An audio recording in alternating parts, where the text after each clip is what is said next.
ගමේ ඉඳලා හරි.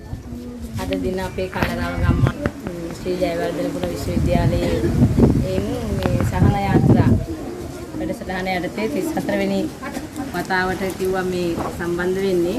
අපේ ගමට ආපු පළවෙනි අවස්ථාව මේ වගේ දුෂ්කර ගමකට ඇවිල්ලා මේ ඉගෙන ගන්න පොතක්කින් හරි උදව්වක් කරපු මේකට සහයෝගී අද සහභාගී නොවි නන් අයුරින් සහාය දුන් හැමෝටම ගොඩක් ස්තුතියි.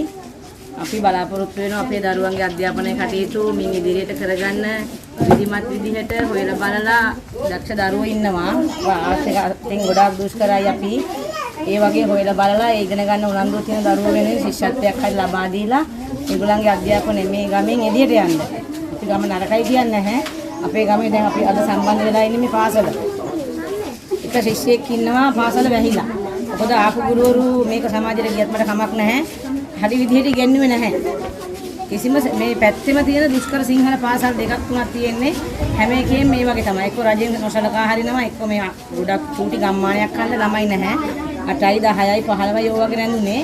මේ වෙනකොට එක ළමයා ලියාපදිංචි ළමයා පොල්මුලේ ඉස්කෝලේට යනවා. විදුහල්පතිතුමා ඇවිත් යනවා. මොකද උගන්වන්න ගුරුවරු නැහැ.